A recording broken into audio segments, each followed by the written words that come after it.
It's live. Just got to have a little start now tonight. Better luck.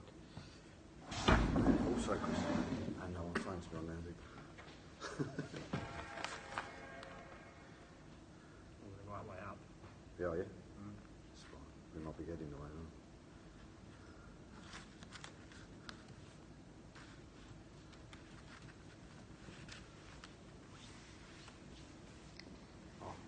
Sarcastic. It's just Already.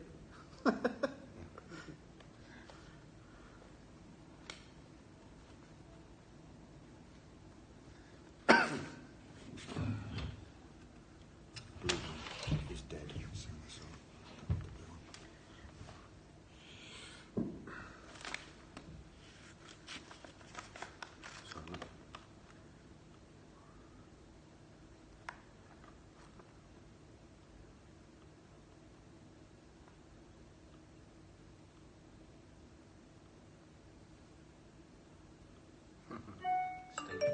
Steve said it's the first. Certainly is, Steve. We got here at 3 this afternoon. You saw what did you say? First time we're the right way up. Oh, right. First time. We worked it out now. Oh, I've worked it out.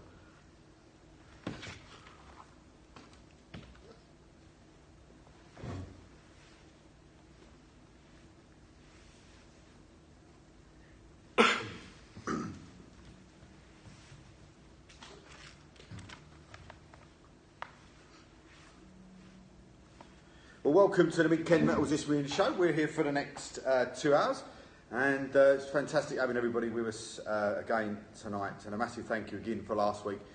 Yet again, well over 4,500 people watched us through either Facebook, through Twitter, through Audio Boom. So massive thank you to everybody that's staying loyal to the show, and we do thank you very much indeed. But of course, to my left, of course, as normal, is my co-host Keith McMahon. Evening, Dave. How are you? Yeah, not bad, mate. I suppose you're quite happy that you're not, what was it, the side from the Northern or the Southern League that's got to play over half of their fixtures before now and the end of the year? Yeah, the team from Norwich, isn't it? Yeah, maybe, but saying that, it feels like that. I think this Saturday will be 3 weeks since we played, and we've only had one training session due to the issues we've had at the ground with the changing rooms. Yeah. So we could do with the games. Hopefully tomorrow we're going to get a friendly on, but a few postponements, which is pretty boring. No good for your football, and not too much good for my liver either. Thanks, Phoenix. Well, of course, to my right, of course, Aveley assistant manager Chris. Welcome, Chris. Thank you. And of course, to Keith's left, of course, I suppose we could. So, should we say one of the star players of our side in Freddie Gard? So, welcome to you, Freddie, as well. And of course, unfortunately, James is not well tonight, so we wish James all the best at home in his sick bed. So, all the best to the governor. But so we start as we normally start. Then, as with the Bostik Prem, or Billericay against Staines. That game was postponed. It was last minute, wasn't it? Was that last minute? Got called off. Because I know it wasn't on. It certainly wasn't on football webpage. No, it was just completely blank. Pretty it looked sure like somebody had quite the first kickoff. Yeah. Yep. Brighton in C2, Dulwich Hamlet 2, 346 there, and I saw Turner's goal. It was a cracker. I think that's a good result for Brighton in C, and they're always going to score goals with the likes of Condon and Billy Hunt. So I think they'll be all right this season. See, Dulwich must be a little bit gutted there. After the great result in the week, beating Billericay, especially with all the, we will say, crap that's going on. I think we can use that. To go away to Brighton C, I think Gavin would have thought that's 2 points dropped, and obviously knocks them off the top spot again. But again, it's another non-defeat. Doesn't surprise me there was a few goals in that game either. So, on that, what does everybody think about that situation at Dulwich at the minute? Hopefully Gavin will be with us next week. We'll have him on the phone next week for the show. But, your thoughts, guys, on what's going on down at Dulwich? It's a shame, isn't it? Because it's a fantastic stadium. It's a well-supported football club. It's a shame that they found themselves in this position. Let's hope, that they can get a result to everyone's satisfaction and they can get back to playing at Champion Hill. Yeah. Freddie? Yeah, I think one of the first non-league games that I went to see was Dulwich. I think they were away to East Thurrock probably a couple of seasons ago, and I remember noticing how good the fan base was how many they took to an away game. It quite surprised me to see that in non-league football. So yeah, it's a shame to see it going that way, and hopefully they can resolve it. Yeah, so I spoke to Gavin last week, and obviously, you know, with what's been going on, it was after the Billericay game, to be honest. He sort of offered him an offer, to be honest. I feel for him, but I've been there. So very, very similar happened with me at Thamesmead. The only thing I'm going to say to Dulwich that they've got the bonus is the size of the club, and they've got everyone behind them. No one gave a monkeys about us, if I was honest. The MP and all that. Similar situation. These people come in and you know, I've got ulterior motives, I think is the word. Obviously there are two sides, and we don't know sort of deep down, but it's a joke what's happening. I know they've backtracked a little bit, but I'm not too sure. Let's hope it does get resolved. But by the looks of things, the way they're playing, obviously going to Tooting for a little bit, see what happens in the summer. But you do want it resolved. No one wants to see a football club of that age and that support sort of come unstuck. And they're doing, you know, as we said, they're still doing a good job. We spoke about Thurrock last week with Stimo, how well they've been doing, but same with that as well. It must be so difficult when, you know, they've got to you know, find someone different to train maybe. They've obviously all their gears at the ground, they can't go in. So it's hard times, it's difficult. I had a little smile then because George Jennings just said, "Did you see it? It says cheer up, Fred." Yeah, I know. It's just come through. Burgess Hill Town against Leatherhead. That game also was postponed as well. Enfield Town 3, Lowestoft Town 0. The team that's in trouble. Again, it'll be interesting what we've got now. We've got 19 days to the 31st of March, so we'll know what's going on.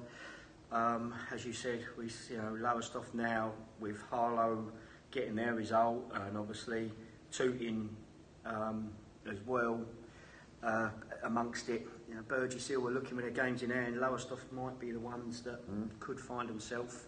At the minute, it's 8 points is the deficit, but with 2 games in hand. So, you know, if they get those 2 games in hand, and all of a sudden it's 2 points, isn't it? So. Well, if you look at if it goes to that way, the Evo Stick Prem. You know, the team there are only 2 points adrift of what they are, and they play 2 games more. If it does go down, and they've had a point deducted, so it'll go across that way, won't it? So we'll have a look. Yeah, absolutely. Then we went to the big one. Harlow Town 4, Met Police 3.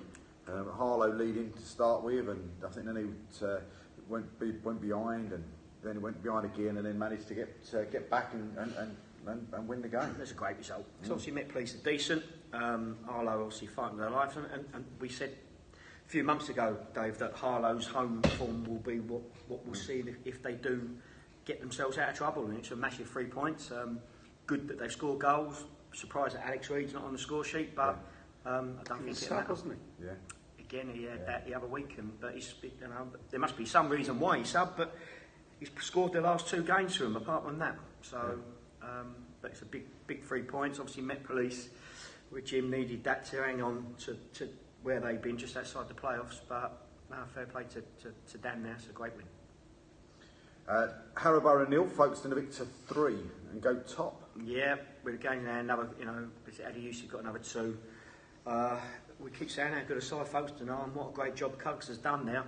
Big club though, so you know, can they keep putting pressure with Margate and Dulwich on Billericay, because the pressure's starting to turn now. Hendon 1, Margate 1. Yeah, both teams, that's what they wouldn't fancy the draw, would they? Yeah. I suppose they haven't lost touch with each other, but obviously with Margate playing a couple of games more, and Hendon, it was obviously they're at home as well. But you know, it's especially Hendon taking the lead. Two top sides on paper, you most probably put that down as a draw. Yeah, absolutely. Kingstonian 1, Leiston 3. Good win for Leiston. Christy Finch scoring, and Reed again. Looks like they've got their scoring boots back on. They've turned the corner, haven't they? And that's a bit just sitting outside the playoffs. That they could get themselves back in there again with their front 3 they've got now. Needham Market 1, Mersham 3. Never going to be 0-0 that one. I was a little bit surprised with that result, because I think every time we mention Needham are struggling, they win. Every time we say they're doing well, they lose. So it's a good result for them because, you know, for Mersham, they do score goals, and most managers in that league will tell you on their day Mersham can beat anyone because they've got such good, they're so quick going forward, they play decent football. Hayden's normally got them sort of really well organised. Their away form sometimes is what lets them down, so they're normally a big confidence side, and that's a very good win up there. I bet that was pretty wet as well because looking at I think some of the games were called off up that way, weren't they? Yes, there was. Well, James Webster's just come in. He said he's Chris asleep. So the Canians are coming. Tonbridge Angels 1, Worthing 2. Two late goals. Really late goals, yeah. I'm not surprised with the result because Worthing are a good side, everyone says that. Obviously there has been a bit of journalism round my way, the fella that does a lot that spoke his mind a little bit too much, and that's his problem a little bit, unfortunately. And Steve McKim took offence, and rightly so. He's had to stick up for his players, especially the young lad that got the abuse. It wasn't good anyway.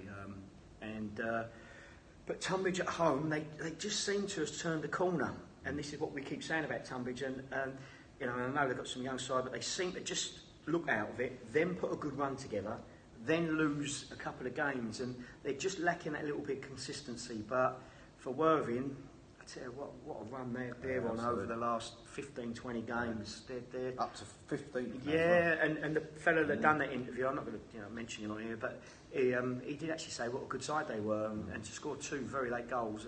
And Tunbridge is a difficult place to go as well, but great result for them. Pleased for them as well. And I see that he has, I mean, to put the record straight, he has come out and apologised for whatever it was he said. I mean, I didn't see it myself, but for whatever it was he actually did say, he's come out and apologised, but he's still getting a bit of there's a lot of people. He speaks his mind, and it's not he speaks his mind. He gives up what he thinks is football, and obviously he's not a football person. He's an avid, obviously, Bromley fan. He does a lot for Kent football as well, to be fair.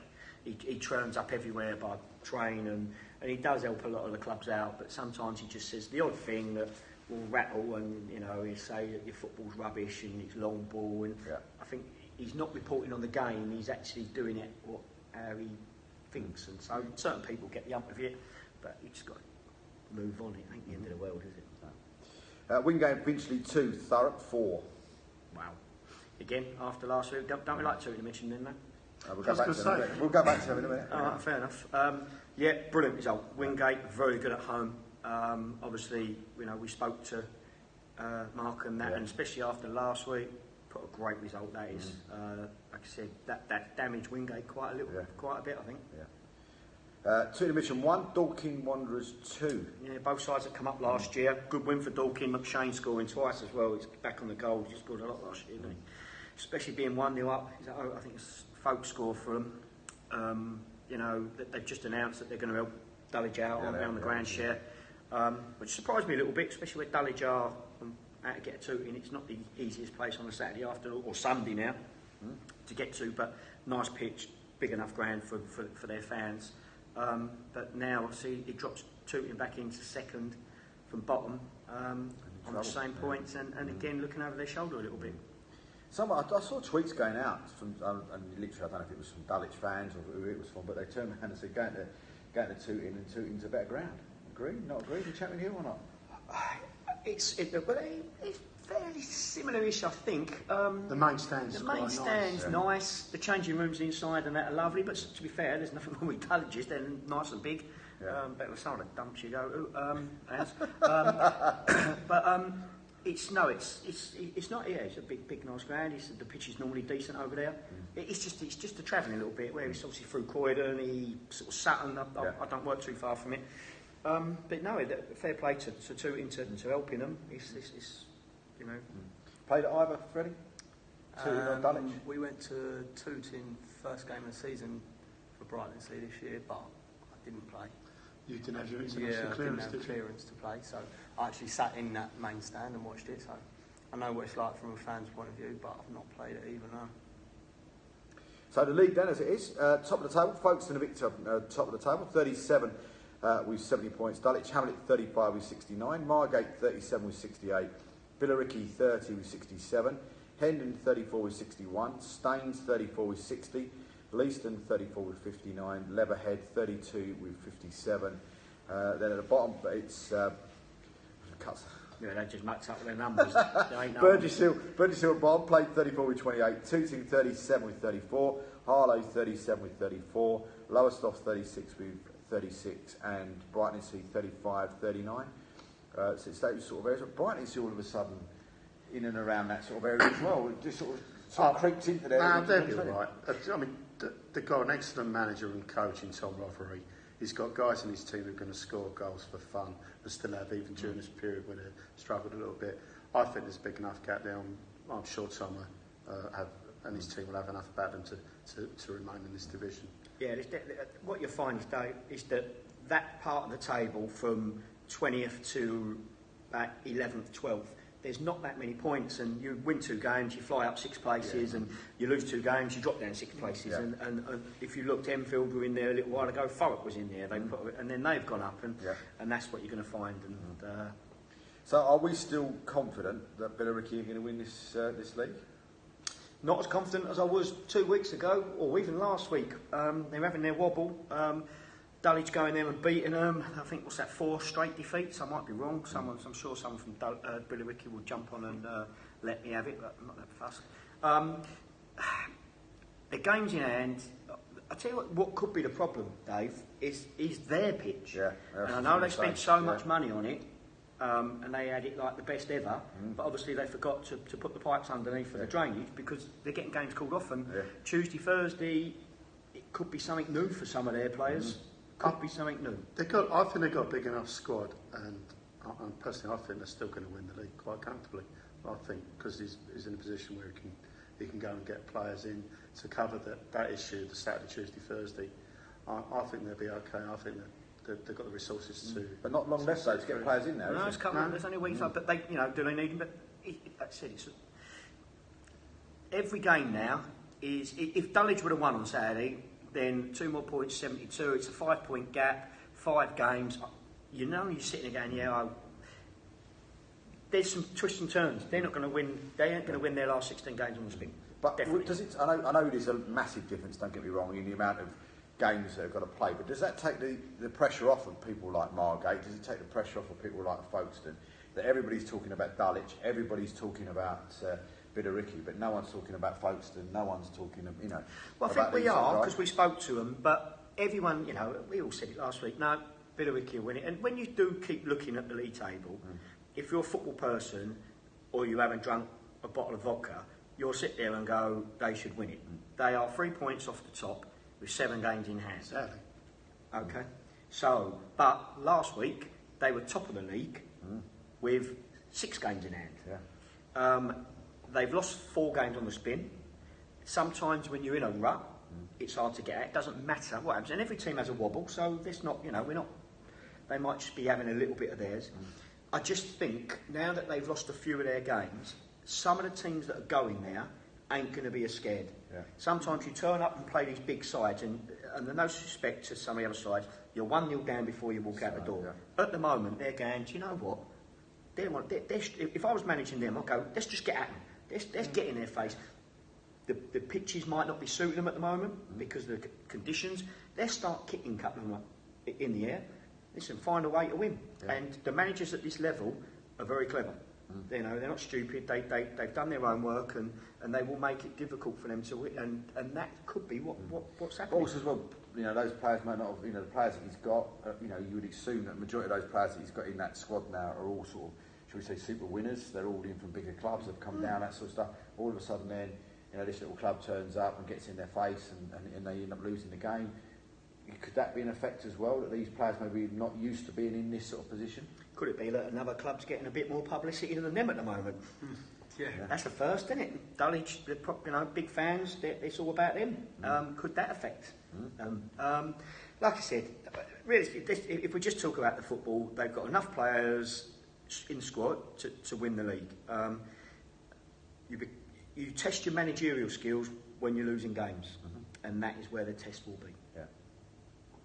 We're going to move on to the Bostik North then. AFC Hornchurch 1, Canvey Island 0, 245.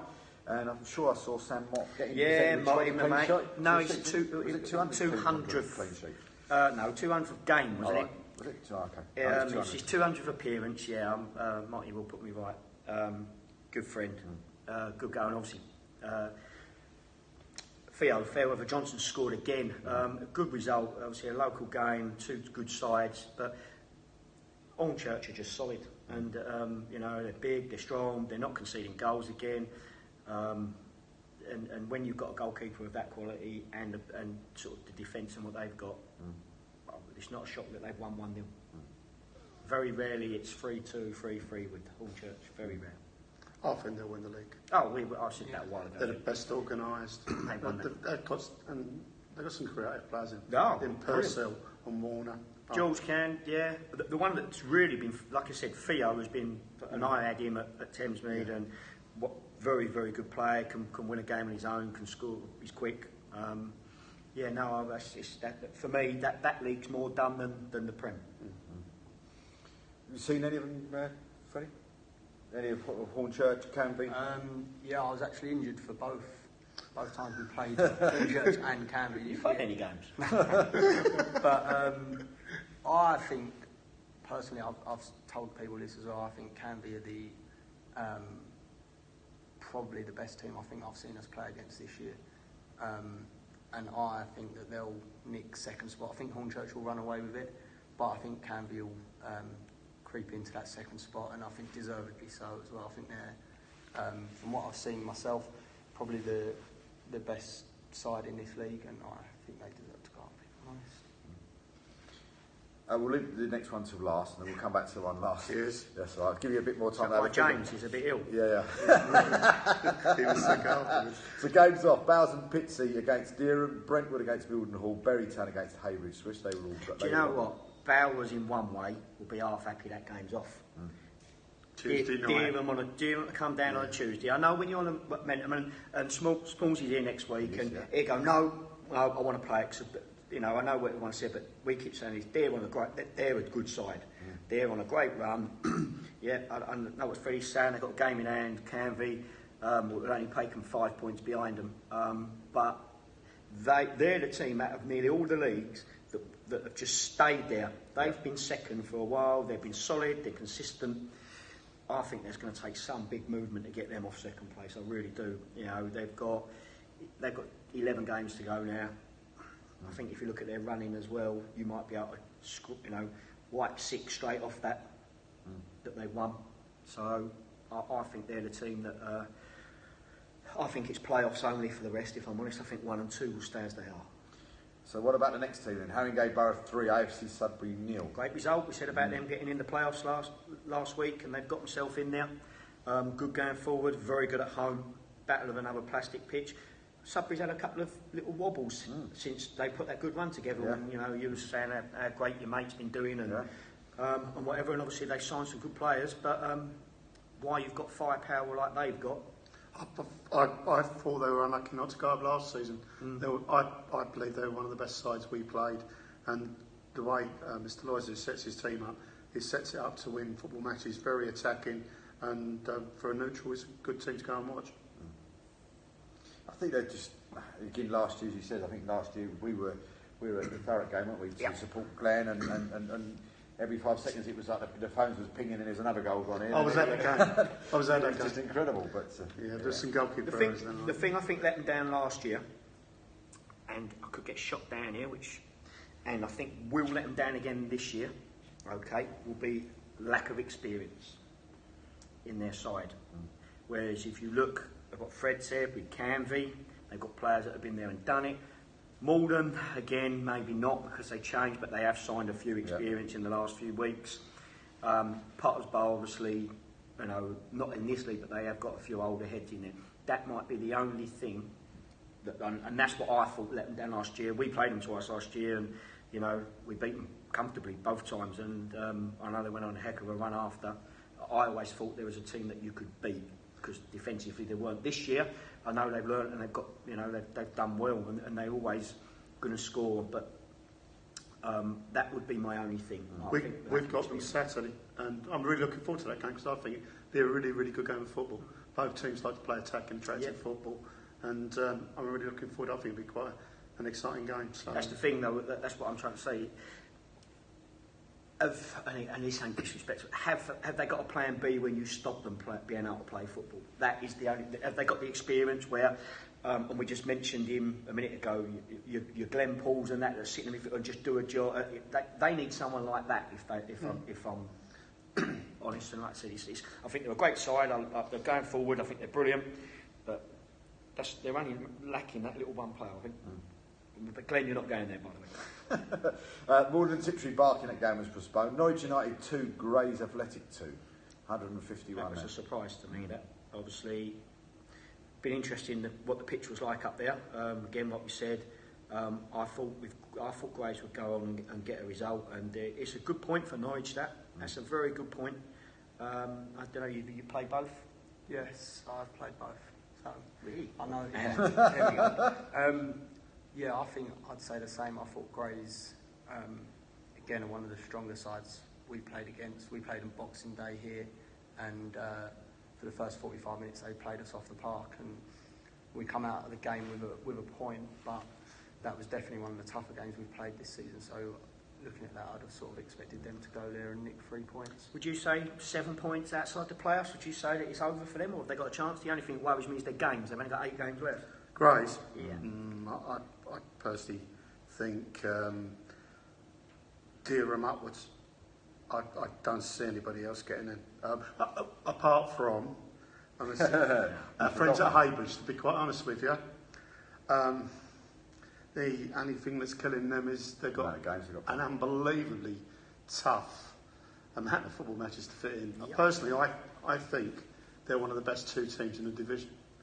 I think that if they hadn't been for the cup runs, if they'd just had to play 46 football, league matches, I think they'd be in the top 2 without a shadow of a doubt. I've watched them probably nearly as many times as I've watched my team this season, and in all but one game, I've been extremely impressed by them. Pottsbar Town 4, Tilbury 0. Good result for them. Tilbury had a great result last week, didn't they? Put a couple together, and obviously Potter's Bar, I think, had a blip last week, if we were on about as well, especially with their points deduction. Keeps them in it, and they're the team that people are not really talking about too much either. Very difficult to beat away when you go up there. For some teams it is. We beat them. But, they were quite good away there, weren't they, when they played you here? I must be honest, I was really, really impressed with them on both occasions, weren't we, Fred? We done the game live here, didn't we? And I think if they get in the playoffs, I think they're going to be a team that other clubs find very difficult to beat. I mean, I think the rotation with the front boys and the midfield players is really, really good, and we rode our luck the day we beat them. On another day we could have lost, but no, and the nice people as well, I must admit. When we went, they were really, really good when we beat them, and said complimentary things about our team, which they didn't have to. And I think if they get in there, they could surprise a few people. Romford 1, Hertford Town 4. Yeah. Another great goal as well from ex-Aveley player Phil Lowen in that game as well. Yeah, difficult day for Romford, and now the gap's gone to 5 points. Norwich got 2 games in hand as well. 11 games to go. We keep saying, are they going to pull some results out the bag? I'm starting to fear even more for them, if I'm honest with you, Dave. I said it could be this year, and I like everyone over there. And they look like they're going to look for a new ground in a new league, I think. Yeah, hopefully they might get a reprieve, but I hope so. I really do. I'm still sticking with my wear, if I'm honest. Well, I don't know about that. After Saturday. and I'll tell you why. No, the only reason I'll say that, I mean, don't get me wrong, they were very good on Saturday, but it's down to that old adage of what we said about Billericay with the pitch. Yeah, but Dave, listen, they're used to playing on their pitch where there's a 7-point gap, and they've got 2 games in hand where. Yeah, 7-point gap with only 11 games to go. That's massive. With a team that's only got 25 points. I don't think anyone around this table wants Romford to go down. No one does. And Magic's tremendous manager. He's done brilliantly there, but I think it's going to happen this time. Yeah. It's be sad. Somertown Rangers 2, Cheshunt 2. You know, mate, we spoke about him Yeah. already last week, coming back. That ain't a bad point, that, for Craig. I spoke to him about saying Kelch yesterday and today, but a difficult place. We've said going up there, I would have thought that pitch was heavy, without a doubt, being up there. Obviously, Jason Alex scored again for him, and they mostly thought they won it when he scored. But I think that, they take a point, it moves them 6 points away, and I know they played the most games and they've got 10 to go, but it's another game without a defeat. Let's just start slowly moving forward. What I was saying about about Haringey, they're completely opposite. When you look at their team, which we're mostly going to play them tomorrow, and I'm going to take a very young side up there tomorrow as well, they've got a lot of experience. They're two centre-halves, been there, seen it, done it. They played loads and loads of games. Obviously, Elliot up front can score goals for fun in this league anyway, and for any team. So I think they will push themselves above two. I think they will finish 20th. Okay. Whittam 2, Waltham Abbey 0, 89 and 90 yet again. Yeah, James must be going absolutely nuts. Yes, I haven't seen it. That's a good result.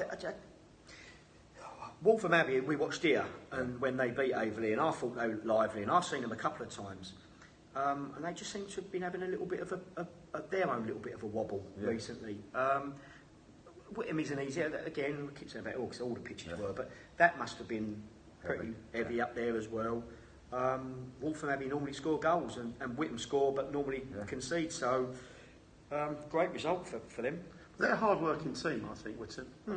I think there's no stars in the team, but they work hard for each other. Again, they're a side that works because it's quite near where I live.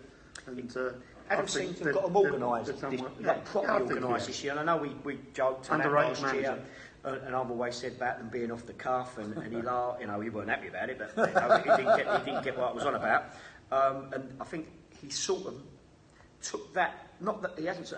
He's not got that this year. He's still got good pace going forward, but they seem to be a lot more organised all over the pitch now. And hard to a clean sheet is something that wasn't that regular with them, and that takes time when you're building a side. They haven't got massive resources up there, and they're changing their players all the time, and that also makes it very difficult. And he's a smashing lad as well. Very hard working. Yeah, I go to a few games, but he's at nearly every one I go to. Yeah. He does his homework on his opponents. Yeah. And he's always out looking for players, and he deserves any success he gets. Yeah. I think for me, this season, that's probably been the best game I've seen over here this year when we played with them. I know it was 2 late goals that we ended up winning the game, but it was a great game. It just goes to show, listen, they're well safe, they've never been in any trouble, and that's not been them for the last few years. They've always keep looking over their shoulder, and especially after obviously the old chairman died, and people thought, oh no, what's going to happen to the club now?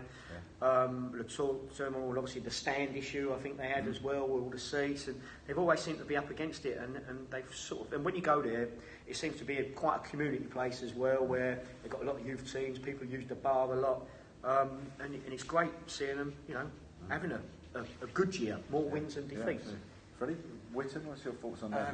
We went there not too long ago, and we lost 1-0, and they were very organised. The pitch wasn't great, and I can imagine it's probably got worse since we went there, but it was a tough game. They sort of set up, they knew what we were going to come and try and do, and they set up against that, and then sort of hit us on the counter-attack, scored their goal, and we was then looking for a way back into the game, and unfortunately we couldn't find it that day. That sounds familiar, doesn't it? Yeah. So then, the one we left out then, Aveley 0, Ware 1, 193 here, and the returning Jordan Watson with the goal. I think Freddie's description of the Whittam game pretty much fits that one. Now, I've got to be honest, we had a few missing, but it's no excuse. We had the players out there who should have done the job. I give credit to the Ware manager, Mr. Dreyer. He did his homework on us. He set them up well, and they got a goal on the break, and to be honest with you, we huffed and puffed, but to be honest with you, despite the efforts of this man over here, we never really looked like scoring a goal, did we? No, I think we expect that now. We've sort of implemented the way that we want to play, and we've shown it in games, and if it comes off, we've shown it with the results where we can win by 4 or 5, stuff like that. So we know that teams are going to come here and try to frustrate us and sort of set up maybe a bit more defensively and try and hit us on the counter-attack. And on Saturday, we expected it, and to be fair to Ware, they executed it very well, but we just wasn't. We need to be at 100% to make that game plan of ours work and be able to break teams down. And on Saturday, unfortunately, we weren't. We sit in the good run that we've had recently, and let's not go over the top. We lost one match in 8. The boys have set the bar very high, and unfortunately, we didn't get anywhere near it. And you know, I know we lost 1-0, but it was, you know, if someone had to score against us, it was nice. It was Jordan, because he had to leave us, not for anything to do with football. It was really becoming very difficult for him to get here, because he's a really nice lad, and we'd love to have kept him. So, you know, if someone was going to score against us and beat us, then if it had to be someone, well, Jordan, it had to be. But no, we're looking forward to the return game against them, and hopefully we can put that wrong right. Whenever that will be. I do know when it is, but it's a Thursday night, isn't it? But yes, it's Thursday night. Hopefully it'll be nice and dry. Listen, the 3 points took them up 3 places, which they needed to. Yeah, it did. If you look, the only thing that, and I sort of agree with what you're trying to say, Dave, in Romford's defence, which surprising is Ware's goal record. They've only scored 33 goals, which is the lowest in all the divisions, apart from obviously Shoreham.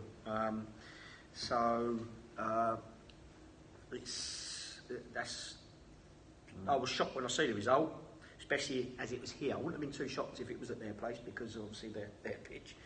But like I said, they mostly, if he's done his own work, for them to stay in the league, they need to shut up shop. They need to keep clean sheets. 0-0 from here to the end of the year will keep them up. Yeah, they frustrated us all afternoon, and that was obviously their game plan. That's what they came to do. And which is the total opposite to what I watched a few days previous, when they lost to Brentwood. But that's football. So then the table itself, then Romford at the bottom, played 35 with 25, Norwich 33 with 30, Cheshunt 36 with 31, Ware 33 with 32, Brentwood Town 30 with 33. At the top it's still AFC Hornchurch, played 37 with 83, Bowes and Pitsley 35 with 69, Haringey Borough 36 with 63, Canby Island played 34 with 61, Potters Bar Town played 34 with 61, Morden and Tiptree 35 with 58, Dereham Town have played 35 with 58, then a 6-point gap down to Barking, who have got 52. So I know we spoke sort of a little bit about it, but I mean, AFC Hornchurch definitely. I know Freddie says he thinks it might be Canby Island, but who do we see maybe taking that one? Rob Small and his Bowes team going to last the race and stay there? I think they probably will. Yeah, I do. I think they probably will. They've got some good players. They've got Manor up front, who's a great focal point for their attack. They've got Knightley, who's always going to score goals at our level. The back, Stokes, he's done it and got promoted before. Yeah, I think they're just about to squeak it. Again, that's where I think they've learned from last year. Yeah. Exactly what I was talking about with Haringey, the experience that they've got now.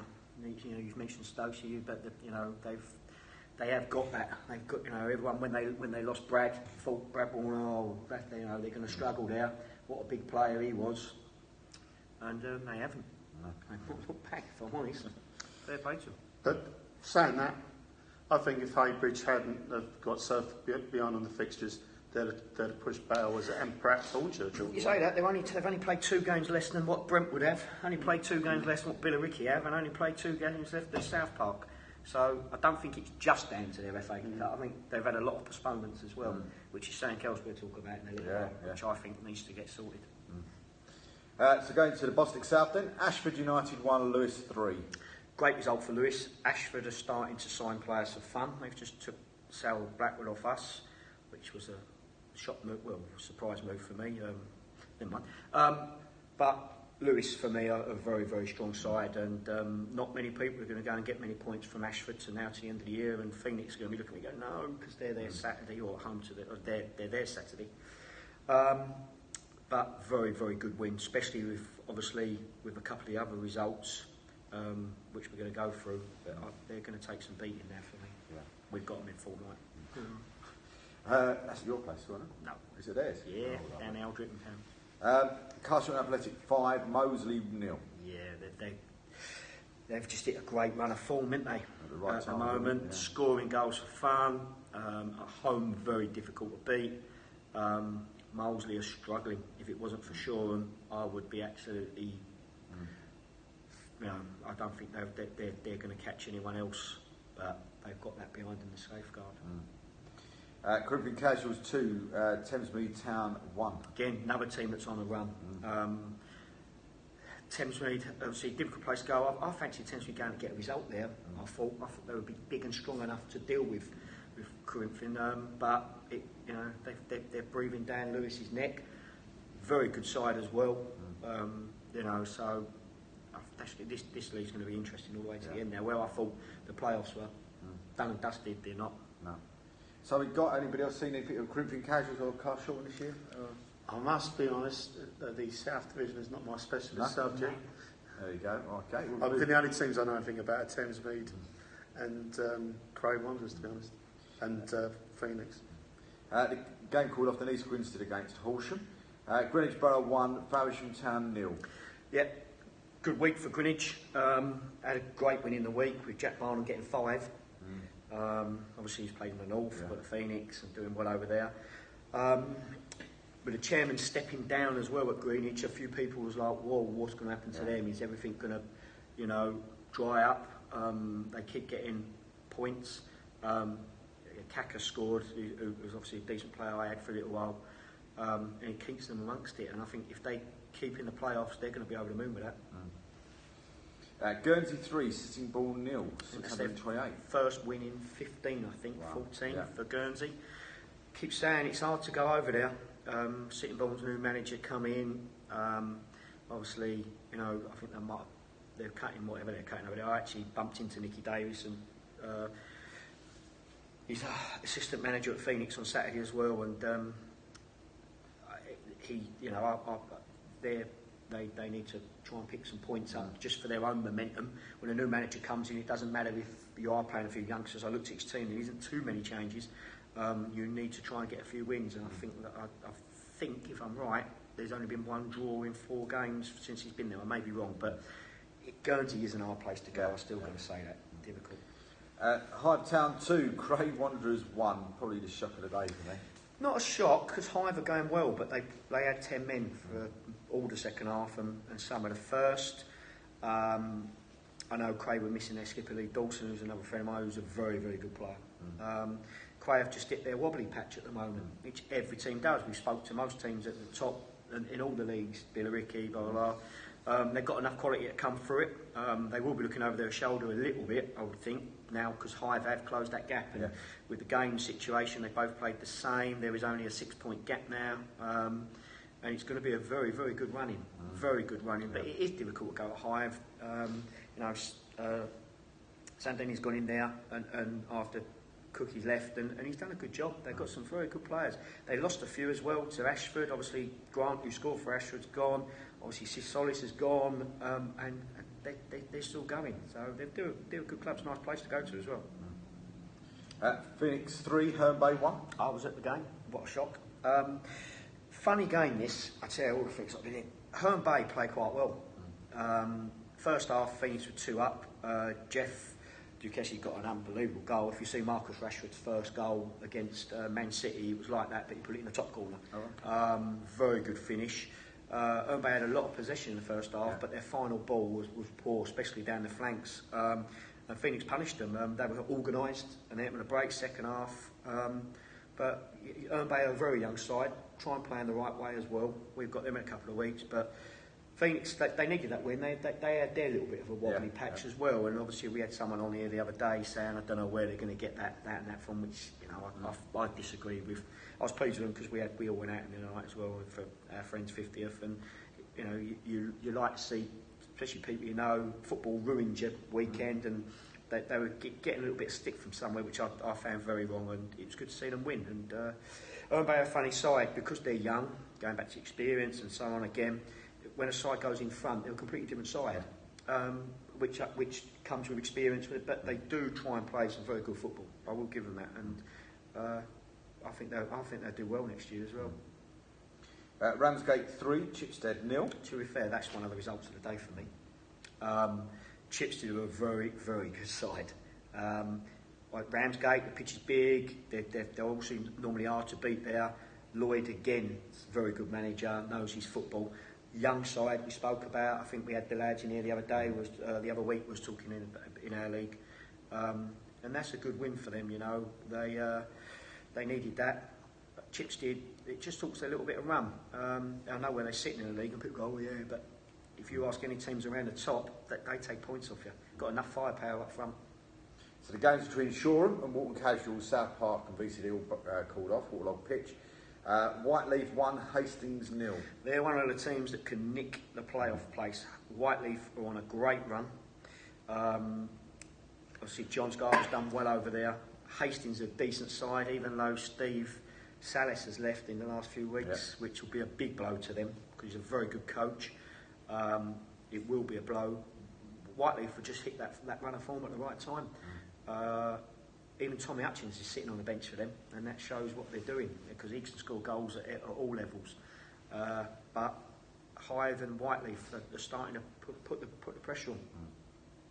Well, the table then, it's top of the table. Lewis have played 36 with 80. Crimson Casuals 37 with 75. Then we've got Carshalton Athletic, played 35 with 74. Greenwich have played 37 with 73. Craig Wanderers played 37 with 69. Walton Casual played 36 with 67. And then, as we said, just outside Hythe Town, played 37 with 63, and Whiteleaf played 37 with 62. And then at the bottom, Shoreham played 34 with 8 points. Moseley have played 35 with 21. Ashford have played 37 with 28, and East Grinstead have played 36 with 29. So, realistically, we know who's unfortunately going to disappear from the bottom. But I mean, if you was having to pick it now, who would you say would be the top two and the four that would be in that playoff positions? For me, Lewis will win it. Their strength and depth as a squad, the experience they've got in the squad.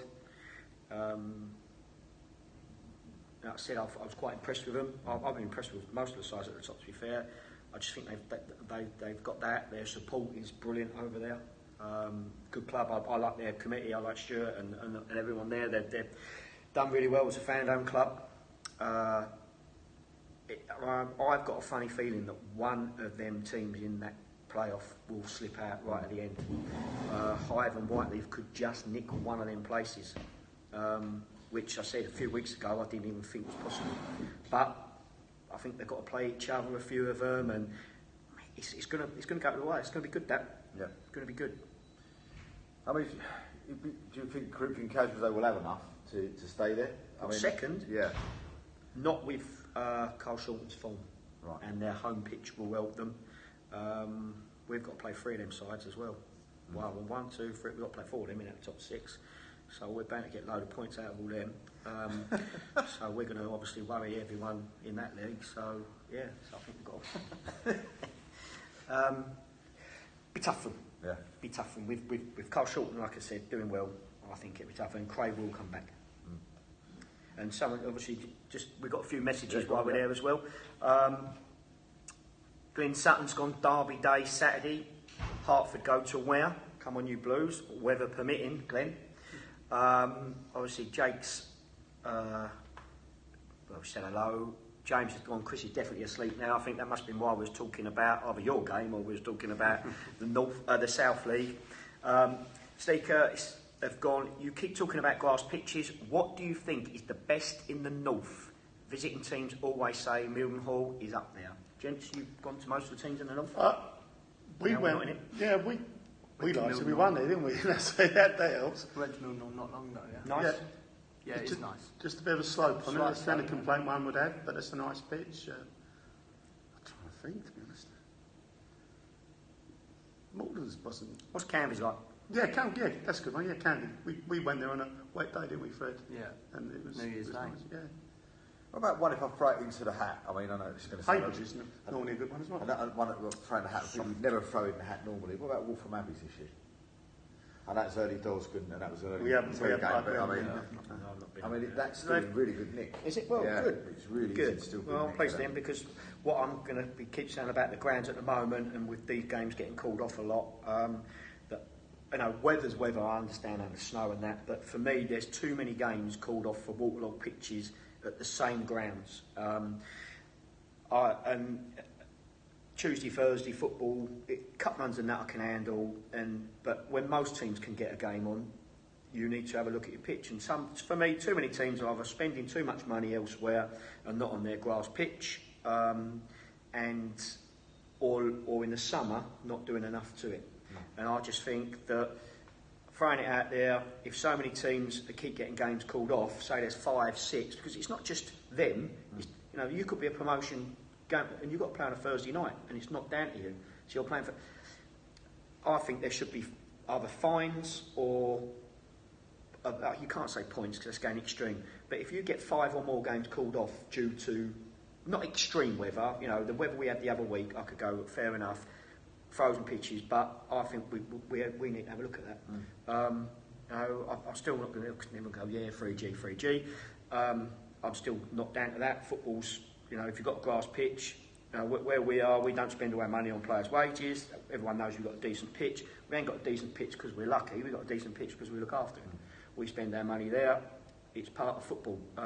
There are some clubs that couldn't give a monkeys about their pitch and just want to take what they got. And I think the league needs to look at that. I think overall in football, certain people are paying a lot of money. Even the people with 3G, they're still having to get money to get that 3G installed. Even though they get a grant, they're still doing it.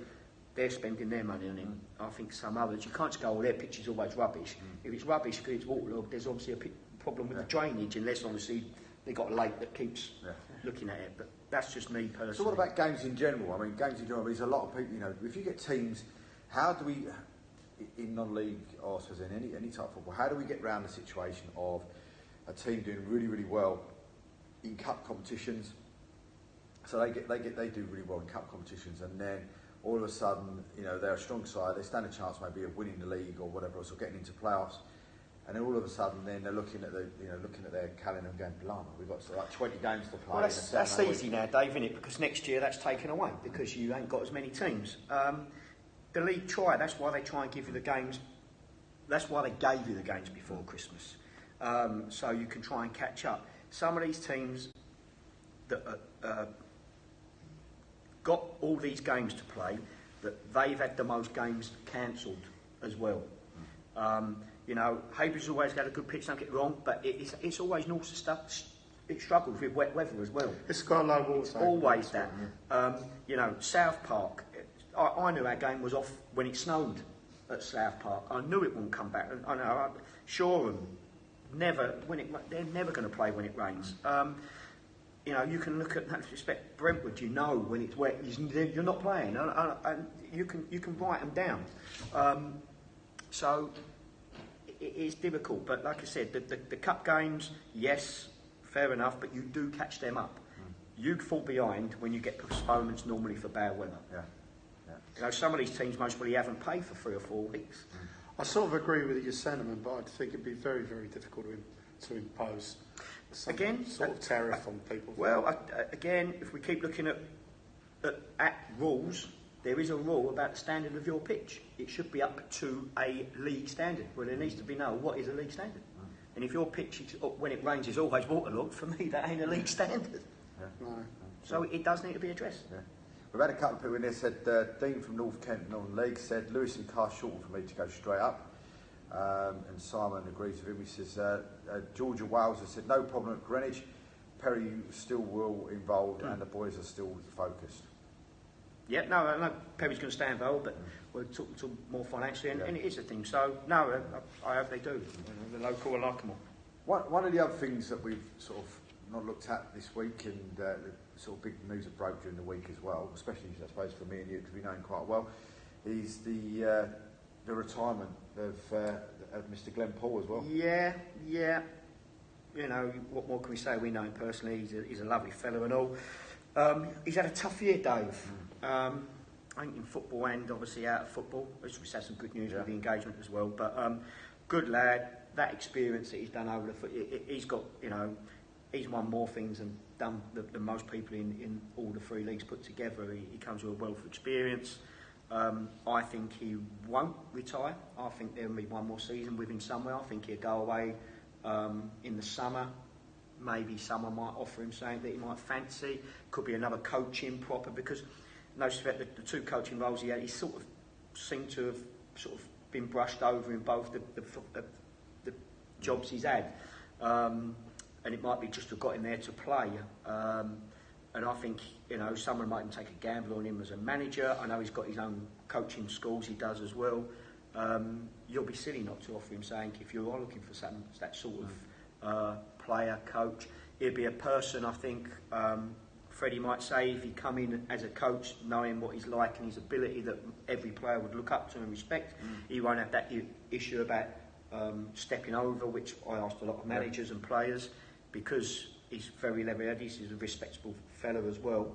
But he's had a great career, a great career. The only, like I said, for me, you should always keep playing until you can't play anymore. So that would be my only advice to him. Maybe that's we're looking at Craig over in the far corner, nearly falling over. Telling me to look at a yeah, but I mean, I don't know. He's very much. You know, is it a case of that? You know, you might feel that legs have gone a little bit. So we've just obviously seen tweet when we said about the weather, and Bill and Ricky are going to be playing a couple of their games here at Aveley. One on a Thursday. This Thursday. There you go. See, I disagree with all that. I think that's rubbish. That's against Absolute crap. Not being funny. Like, if you've got a problem with your ground, I know like Dulwich are different, like with what's going on, but like you've got your own ground. Like you can't ground share because it's got to be a minimum of a year. You can't get your games in, so you're going to go and play elsewhere. Don't sit with me that one.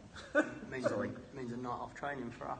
I mean, don't sit Freddie, with me. I thought to myself, me and this man had this discussion earlier on today. You do realise the lads have to have a night off training, and you have him to thank for that. So, but there you go. You know, if you've got, but the thing is, if you get Glenn Tampling come up to you and say, look, you know, we want to borrow your ground for a game, for a meal, and just stuck £1 million in his back pocket, he's going to take it. Isn't he? Well, his cars will start getting bigger again. No, listen, you know, fair play over. We're helping them out. I think it's wrong. Yeah. What is that? If I'm, you know, I know Dave's got think, but all the other teams in the league going, well. Steve Allison says, I agree with you, Creek, that's wrong. Thanks, Steve. Again, you know, fair enough. Everyone wants these games played, and I understand that. I do understand that. But, like, you know, let's borrow a grant for a week.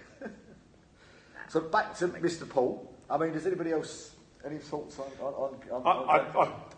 I don't always agree with the things that McMahon says, but I do agree with it to do with Mr. Paul, because he is a really lovely fella, and I think he would be an asset to any club he would go to, where he would be given his head to coach.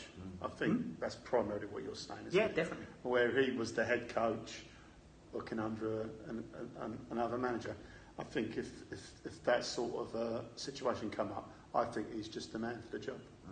And if you're in a situation where you've got a few injuries, he can put his boots on maybe and go out there and help some of the younger boys. I mean, people like the young man sitting next to you would definitely benefit from playing alongside someone of Glenn's pedigree. Yeah. So I can't say more about him.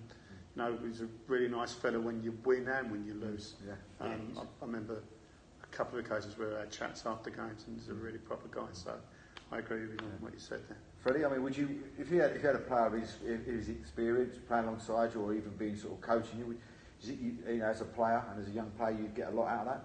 Yeah, I think we've had it sort of we can sort of relate to it so far this season. We were having a sort of a spell that we couldn't get out of, and Chris and James, they brought in a couple of more experienced players in Danny Dafter and now Chris Bourne, who, with the young side that we've got, was massively needed for on the pitch and a lot more so off the pitch as well. In the changing rooms, they were voices in the changing rooms, voices on the pitch, and it does help us younger guys. Like for me, this is my first season playing non-league football, so it's different. It's my first year playing where 3 points means everything. So, and I know we've got players in the team like my brother who's on loan, who again is the same. So for us youngsters, it's good to have the experienced players to sort of help us when things aren't going our way and when our plan A isn't working. They sort of adapt to the plan B a bit quicker than we might do. See, everyone, like I said, when you get people in football where people talk about certain people and everyone goes, they haven't got a bad word to say about him. And he's one of them people. The one thing he does give you, whereas we're saying about experience, is that he's a winner. He's won things at this level. He's won promotion like last year. He's played at that level. He's won the trophy. He's won that. And he ain't Charlie Big Potatoes with that either. He don't tell you about it. He ain't sitting there going, well, yeah, I won that. Yeah. And that's what he will bring across. And Stimo was talking about something similar last week, that now his young side have got that winning ability. You guys had it at Brighton season. So once you've got that first time, you've won something big like that. And obviously he's done it at different levels and he's played a game at different levels. The youngsters, he can give them something different as well. Yeah. And not just experiences to do that, he will just push them on. And I think he's got to look at that. Like you said, if he still could pull his boots on here and there and play. I just think he will get the if he does. He'll want to keep playing. And I think that's the hardest thing for him. He's one of them people, I think this is what he'll say to you, he either wants to play every week or not. He can't handle that in and out, and that's what I think he's thinking about retirement. So, what sort of, where would you expect to see him then maybe pop up if he does decide that? I wonder if he fancies having a go at the South League by any chance. So we can see that Glenn's actually just tuned in. So Glenn, if you are interested in going to the South League next year, then put a message on. It's a lot of travelling, no, Glenn. It's down the road, Glenn, mate. Come and have a look. But it says on here, Simon Kidby just said, sorry, on train, his signal keeps dropping out. Did you say Billericay are playing at Aveley? Yes, they are. So they're playing, did you say Dorking, was it? Yeah, this Thursday against at Dorking. So yeah, they will be here. So so Steve Allison just replied to that as well. Yes, mate, apparently playing there Thursday to catch up on their postponed games. So we expect to see Glenn then U-turn and come back then as a player? I just think, listen, it's would difficult. You have it with your club though? Yeah, of would course you have it with your club to be a coach? Well, it's hard because I'm canny in that at the moment. But listen, if a coaching opportunity come up, he'd be the first one I'd win. And I have rung him in the past. I'm not going to lie. He wanted to play when I did. I think he's got a lot to offer. I'd have him still as a player. I just think, I keep saying this. There are times when you've got to say enough's enough. I understand that, but sometimes you're a long time retired in football. And I still think he's got something to offer somewhere, exactly on that role. If something permanent come up and you could use him here and there, then I would. I watched him 18 months ago in a game for Billericay against Brentwood when I was involved at Brentwood, and he totally controlled the game, and he was superb that day. And that was only 18 months ago. We watched him in the division above it. So why can't he do it now? And there's a lot of players we look at. Don't put Glenn in that bracket, but if I look at Mark Beanie, who was at Grays, blah blah, at Dulwich, can just sit there, if Glenn's listening, the last year or so he didn't run around much anyway, just sits in the centre of the midfield, and that's all he needs to do. And you've got them players that sort of special players that seem to be able to have got, years in them with their brain more than their legs. And he can give you that, and he's intelligent enough footballer that he can adapt as well where he plays. I just think maybe once the season finishes, if someone offered him something where I think he thought he'd play most weeks if he wants to play, then I think he would consider it. I mean, I still remember his wind-assisted goal, shall we say, down at Chester.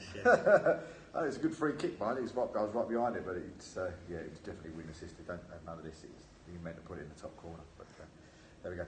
So, shall we swift taxi over to Aveley? And I suppose everybody. I suppose if we just go right the way back to. I mean, Terry was here, then Terry wasn't here, and all of a sudden, then it was a case of right. Okay, I think even as we said on the show as well, there was a few names sort of flying about that people kept coming up with, and people like Justin Gardner and that were coming up with names, and other people were coming up with names, and the two names that just didn't seem to go away was James, and of course everyone was Craig, that just didn't sort of disappear. They just kept coming up all the time. Everybody had their person they thought it might be, but there was the guesses were coming in, and then of course there was the big reveal and all the rest of it. But I think most of the people there were quite surprised that yourself and James came from Brighton-in-Sea in the division above, and then came down a division to Aveley. So I mean, sort of take us from the story from there. I mean, was it a massive decision? Was it something that you really had to think about before doing that sort of move? Right. To be honest with you, the decision ultimately was James for James, because I'm his assistant, but ultimately he's the manager, and I've been at other clubs. I've been at Brentwood.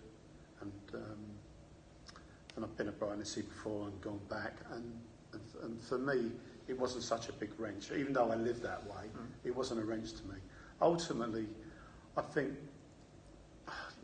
I don't want to speak for James, but my interpretation is this is a vehicle that we could, if we get it right, if we can get this club going like he got Brighton-in-Sea going. We've got all the facilities here to take us to at least the National South. Whereas at Brighton-in-Sea, it would have been really, really difficult. Financially, to improve the ground would have been really, really, really difficult for them. And we came down here the first time, and I'd been down once before to watch Grays play Brentwood to look at Andy Freeman, and when we was at Brighton-in-Sea, and then a couple of days later this opportunity came up and we were shown around the ground. It just blew me away. I mean, it's just such a fantastic facility. And for me, I walked in, I was sold straight away, but it was easier to sell it to me because of the fact that I didn't have the years of graft that James had at Brighton-in-Sea. So it's just a little bit easier for me. And to be honest, when it comes to the ultimate decision, I sort of stepped back, and he had to make that decision for himself. I mean, there's a lot of surprise. I mean, I think from the non-league, and especially around in the Bostic sides and the rest of it, I think there was a lot of has that just happened? It was. I don't think people actually thought that that was even possible that it could happen. I think that's because obviously with the quick of Brighton-in-Sea getting promoted that year, and how well they'd done, and obviously what you said about the work that James and that had done, and even that club was going forward and forward and forward. And I know obviously this facility, some sit and think, well, if I know what you're saying, that you can't see them going in the south, but they're in that division, and they're still. I'm not saying they can't, but it's a lot to do. Yeah, but it's not. I think the team we had. Well, they've still got a very good team. There's some excellent strikers.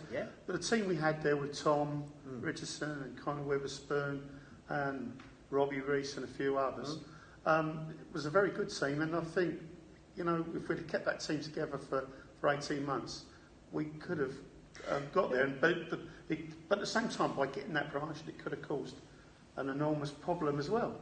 I mean, we had Freddie as well. I forget Freddie was there as well. And it's just, what you have to do I I think a good example of it is Paul Town. They've got in that division, but they've now got some problems, haven't they? If I'm reading things. They have, but obviously it's getting in that. Like I said, for me the surprise obviously was because you've done so well. And just going on what you're saying, but if you and James are still doing so well in that league, and you're up there around the playoffs, a team from maybe the Conference South would look at you and go, I'll give them a crack. More, so you can get in that through that way. You are right. I think everyone that walks into this facility goes, "Oh my God, this is like the job that Aveley have done." Let's not underestimate Craig and Brian.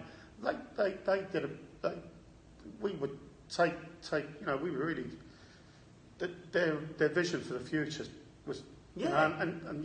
And since we've been here, they've been incredibly supportive.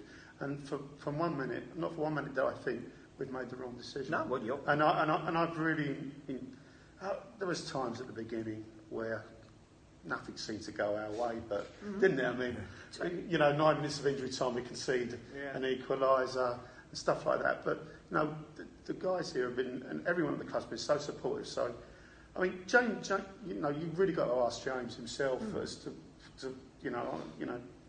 as to what was the straw that was the phone call that you had with James then when it first come about? Because obviously he must have spoke to you or said, "Oh, do you fancy that?" or "Should we apply for that?" or "They've been on the phone to us." Did that surprise you first off then? Do you know what? Was that never in your mind that he would maybe even think about after being promoted? You'd need to ask James that. No, I'm asking you in your own mind. Was that phone call to you a surprise that James rang you and went, "Are we looking?" Not really. No. Everybody wants, to feel wanted and to progress. His reasons are his reasons. You'd have to ask him. I can't talk for him, but from a personal level, I just felt. This is just for me. Yeah. My background is down in this neck of the woods. I run a youth team around here that has generated a lot of players, and for me, it would make it easier to get players in coming to a club in this neck of the woods. Yeah. So from a personal point of view, that was one of the reasons I like coming down here, because I've got a lot of players I've got a connection with who are from South East Essex, who would be a good fit for this football club, and that's happened with some of the signings we've made. But like I say, what's in James, what Clint's did for James to come here, you'd have to ask him that. I couldn't possibly, no. So I mean, was you surprised? I know when I remember the first game. I think the first game was Southern. Yeah. Rightly, and I was sitting there, sitting in the press box there watching and so forth. And the difference around us at the time was where people were being a little bit negative, shall we say, previously. There was a lot of people sitting around us going, "What's going on? Well, hang on. When we played against Wolverhampton, I think that was the last game that Terry was involved in. Or what's going on? Hang on. These are same players, but completely different." And I think I described it on the show even to the fact that first half it was like watching Man City. It was just like ping, ping, ping, ping, ping. Everybody was just knocking the ball about, and everybody didn't look sort of too scared with the ball and all the rest of it. And then we went in front, and I think when we did the interviews afterwards with yourselves, I think it was a case of all of a sudden it got to that stage where they got a goal back, and you could almost see that sort of scaredness, if you know what I mean, as soon as they got that goal back. Has it taken longer for you guys to actually get where you want it to be than what you thought originally? Yeah, but it's a far tougher job than we realised it would be. We've made some mistakes along the way. We've maybe, some of the signings we didn't quite get right, and some of the boys we brought in, like Freddie, for instance, had injuries. Connor's had injuries, and it never clicked. But it has now, and we're seeing progress. We're playing good football, and it's winning football at the moment as well. I think we're going in the right direction. We're doing the groundwork now for next season, and that's the plan. And I'm personally, James have his own views, and I'm personally very comfortable with the squad we got now. We'd like to keep most of the guys on board for next season.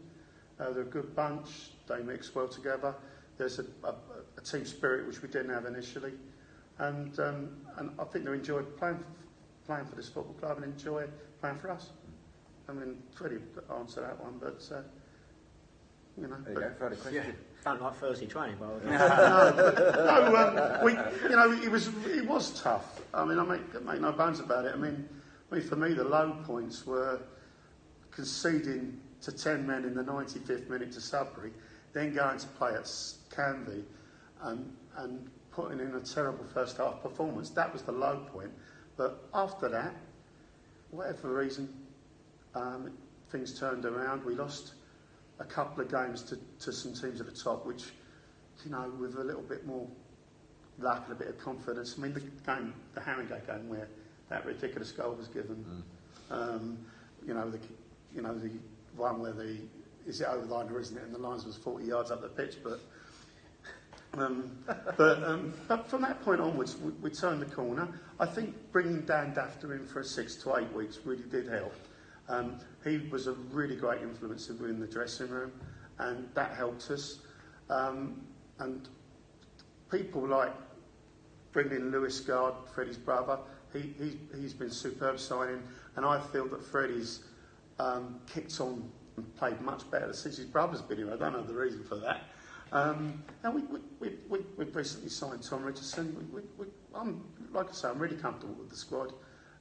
We have to, you know, we worked hard to get to where we are now, and I think we've turned the corner. Hopefully the game on Saturday's, you know, a blip. But you know, I'm really excited for next season, and like I say, hopefully we keep the core of the squad together. I think we could be there or thereabouts, because we're not, you know, I'm not about to turn up and not be involved in the shake-up, because this takes a lot of your time up, this sort of thing, and you know, we want to be successful, and you know, the commitment, financial commitment that some of the people have put into this place, they deserve to have success, and we're going to do our damnedest to provide that. So what about people like, you know, Tom? I mean, is that going to be a situation where you know, that's a Tom and a Freddie and some of the others? Is it going to be now you start talking to them? I mean, with Keith, I mean, do you start talking to your players now to try and get them in for next year and try and get them to say, right, yeah, definitely going to be here, or is it another one of those things where it gets to sort of last game of the season, you say goodbye to them, and then you just don't they turn up for the following year? To be honest with you, my view on it is that the management team need to sit down at some point and have a discussion, and personally, I'm not comfortable with talking to players too early, because it becomes a bit of a distraction.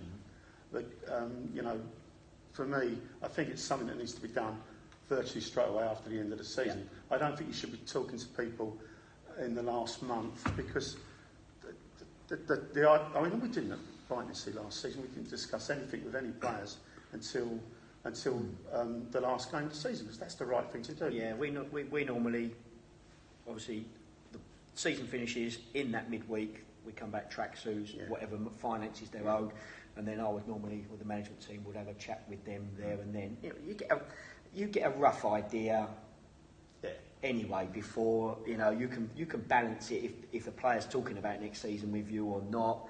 You do get the odd one that you think, and you know that you might have had them even the last 3 years, but will keep their options open until the end in pre-season. You know they're going to do that. It's just part of the management. But different players are different. So do you go for your sort of, should we say, in brackets, star player? Do you go to them first and say to them, look, you know, what are you doing next year? Are you thinking about staying here, or, you know, are you going to go somewhere else, or, you know, are you sort of? Should never star player, Dave. You know what I'm saying? You know, the players that you look at. No, I think it's hard, because what will happen is if you do that, obviously your management team will sit down. You'll sit down with your management team and you'll have a list. Who ideally, who would you like to keep? Who do you think? You know, it could be everyone. Yeah. Who do you think you know might need to bring in? You'll have a short list as well as what I would do. You know, I'm looking now. I won't lie. Of a short, I know what I need to add. It's got to come to finances as well. Yeah. Aveley could sit down in the summer and go, look, we've just had this major problem here, but we've only got this to work with next year, or my chairman can come in and go, oh, I've just had a right touch in Vegas, you can have that. You know, it's so you know it works both ways, but you'd sit down and try and work out. Well, the one thing you need to be careful, if you just went to one player first and go, right, I want you, he will tell the other one, and then they'll be going, why ain't you rung me? And you became, whoa. So it's a team. Where do people say about it? It's a team thing. It's a very. So when do you guys then have your meetings with the chairman, the secretary, or whoever it is you have the meetings with, the CEO? Who is it? You know, when is it you actually sit down with them? How close to the end of the season? After the season, when he comes up and says, well, next year, you know, say for instance, if with Craig and Graham, is that something that you would have before the season finishes, after the season finishes? Would they come to you with a total? I've got to be honest, because we're new to this football club. I don't have. We haven't had that conversation yet. So go back to Brightlingsea with Terry then. I mean, when would you get that sort of conversation with Terry at Brightlingsea? Would that be at the end of the season when he'd come to you and go, well, this is what you've got guys to work with for next year? To be honest with you, if I recollect correctly, we had things pretty much buttoned up with what the budget was going to be pretty much straight away after the end of the season. I mean, it was done very, very quickly. And then we pretty much spoke to the whole squad within a week to 10 days. I mean, it's so difficult because a lot of them go away on holiday at that time because you don't want, because that's, if they're proper footballers, that's what they do. They go away in May and June. And you speak to them as quickly as possible and make them all feel special because you're treating them differently. That ain't right, isn't it? It's like, well, one of your old players has just come on and says, here we go. bloke on the right, don't shut up, does he? Who's that? Aaron. Hello, Aaron. But I mean, yourself, I mean, when would you expect to get that sort of conversation? No, it's funny. Well, obviously, I took my chairman all the time, but a lot of people, other managers out there, your busiest time is when the season finishes, to pre-season. That is your busiest time. That's where your phone calls are done, what you're looking to do. Yeah. You're trying to get your pre-seasons done. It's a lot of work you do. You take this. You don't want to big yourself up. But you take your phone on holiday, unfortunately. No, it's ridiculous. And unfortunately, you don't get a break. Like I said, I was looking at you look at dates where you try and book your family holiday, and you're like, I can't do that pre-season there. That's that. The kids are there. I do go away for golf with Phoenix for all them lot for a week. That's always in stone. But you're right. Your phone's on you because you go away and if you went away and turned your phone off, when you come back, without a doubt you've lost a player or you've missed out on a player. We're lucky with the dynamics for York, because I tend to be doing the lion's share of the recruitment, but James being the manager, that we can actually have a break because one or other of us can deal with it, but not all managers are in that position where, because a lot of the time they end up, that's what they do, and they've got coaches, and it's really, it is, I don't want to say the wife's not listening anyway, but it's tough on families. It is tough on families. It takes up a lot of your time, doesn't it? It consumes you. Yeah, it does. It does. And if you're not like that, then really you're not going to be successful anyway. Well, Graham's just said that he doesn't go to Vegas, so there you go. You're not getting any extra from there. But I mean, it's. I mean, yourself, Freddie. I mean, as a player, I mean, where does it sit with players? Do you keep your options open? If you get to a stage where you like playing at a certain club, so do you then think, oh great, well I'm not going to be looking for anywhere else, or is it something you keep your options open? I'd tell you what, last season he kept us on a piece of string for about 3 weeks. Nice. I think as a player in my position, being still young, still looking to play at the highest level I can, I think I'd be lying and I think most young players would be keeping their options open and keeping their they just, because you never know what's gonna come up. You might have a strong end to the season, and all of a sudden you get an offer that you can't turn down. And that's not me sitting here saying that I don't want to be here next season, but that could be the case for any young player. If the right opportunity come up to go and play at the highest level, then I think you'd be stupid to not take that. And I think the management staff that we've got here would be very supportive. Let's get one thing straight. James has said it to the players that if these guys get offered, a really good opportunity at a Conference Cup or a Conference South club, then I don't think anyone at this football club will stand in their way. No, I mean, you've got a great tool to offer people. And that's what we do. When we actually speak to players, Keith, we meet them here. Yeah. We show them. We did it with you, didn't we? We show you around the place, and we show you the vision that Craig and Graham have got. And that's what we do to sell the football club. Yeah. Well, going back to what you're saying, Dave, the only thing that obviously different for managers now, whereas you did get your break, or a little bit. Everyone started earlier and earlier and earlier and earlier. As soon as that season finished, I know for a fact that a manager's already spoke to 5 of my players, or 5 managers spoke to certain players already. So some of them, not tap them up, some of them have spoke. It's your job. You get a rough idea that Fred's mate could be a player, and he's left the club and he's come up to James and that and go, look, he's interested next year. at the end of the day, as soon as that last game of the season's finished, as long as there's obviously they're not on contract, everyone's a free agent. And your job, you can do what, really, respectively, what you want. They're employed here to do the best job for Aveley Football Club, and they will do it as long as he's in their right bracket and whatever to do so. And you know, everyone will have a wish list. Everyone will have a list that's realistic as well, and it's how you get your chairman to cross over to your wish list. Yeah. And also, I think, man, this is different. You know, I'm going to have obviously a proper chat with Mike, which is, you know, there'll be people out there saying, well, you mostly won't even get the chance, but. Yeah. But what I'm saying, you know, if you want to have a crack at it, it's got to come down to what. Also, the biggest thing is what the club can afford, because the most important thing is the football club, and you've got to live in their means. It's pointless going, you know, and our club definitely won't do it again and throw hell for leather. The most important thing is to get the football club on a, you know, to get through the season. But everyone at that point, when the season finishes, everyone's wish list is to try and make the playoffs. Everyone, you know, you get that buzz again that right, we're ready. Let's have, you know, we could have a go this year. But you just. So as a manager, then, if you get like you did with Thamesmead and yourselves did last year with Brighton, if you've got a budget of A, shall we say, in the North Division, would you be expecting B when you went into the division above? Would you expect then your chairman or whatever else to come to you and say, well, you was on this amount of money last year, but we know we're going to need more going into the division above, so we're going to give you that, or does it stay? Well, it would be different than Brighton this year was at Thamesmead because it was my money. So. I know at VCD when obviously their wage bill was different in the Prem than the North or South, which and rightly so. But I can't speak for other clubs. Let's be honest, players, if they've been successful, other clubs are going to tap them up. They're in turn going to offer them more money than what you're paying them. So if you want to keep those players, I mean, I've seen that's how it is in football. I mean, I've not got too much of experience at the side of thing, but you know, if a team gets promoted from the Championship into the Premiership, I dare say the Championship players want to be paid Premiership money. Yeah, that's true. But you will also find that there'll be a lot of players in the North and South on a lot more money than what they are in the Prem as well. It works both ways. It depends on the club, depends on what the player wants to play, or what the club wants to pay the player.